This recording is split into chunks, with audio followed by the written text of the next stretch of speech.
Hello CardRunners, this is Chuck Bass once again, and today we are doing a hand history review. This was a pretty good tournament to make a video of, I think. This tournament is the Stars 109, the really late one that starts like 3 hours after the big 162.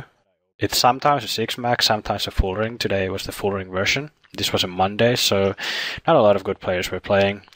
Anyway, enough rambling. So here's one of the more regrettable hands of the tournament. So I open, and this guy, he took like 0.2 seconds and 3-bet here, like this. Like, I don't even know how he managed to do it that fast. Anyway, like, I don't believe this guy at all. If I have air here, I'm just gonna 4-bet. I am falling to this 0% of the time when this guy does it. But since I actually have a great hand, I decided to just keep it in the mask a little bit. Like if I hit a king or a queen, I'm probably going to be stacking him off because he's just going to be spazzing into me.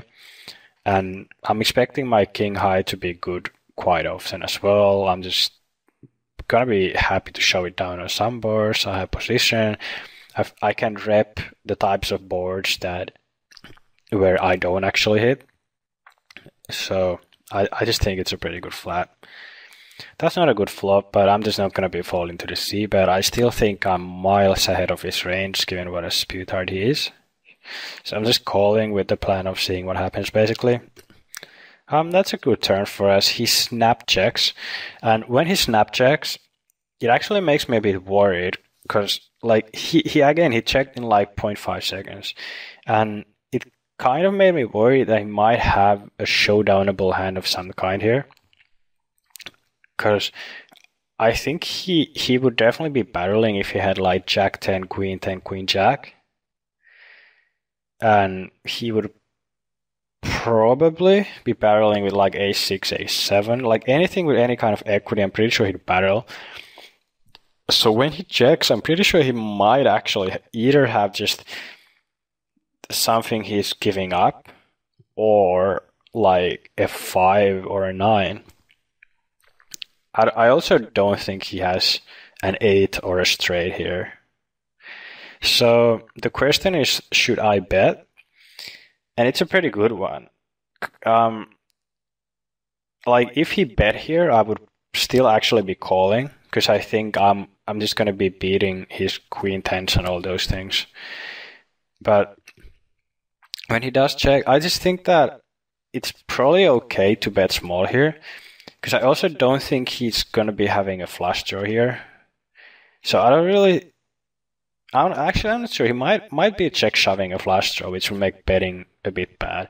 Actually, in hindsight, I'm just going to take that back. In hindsight, I should probably be checking back, but I do think it's fairly close, because these types of guys, what they love 3-betting more than anything is like random raggedy ace blocker hands.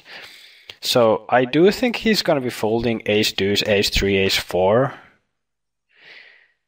So I mean, that's not a lot of combos, but there's not also that many combos of hands that he's not going to fold that can be check calling 2 streets here. So I'm not really sure about this. I decided to bet, and I do think that's a little bit too big. I should maybe bet like 12k. And also, now that I look at this was actually a bit different in my mind when I thought about this before. For some reason, I maybe thought he had a little bit more behind, because now when I look at this, I kind of feel like he's just going to be having those flush draws. A decent amount he's going to be check shoving, which just sucks for me. So, yeah, I'm not loving this. I'm not hating it either. I just think it's kind of whatever. It's a stupid hand.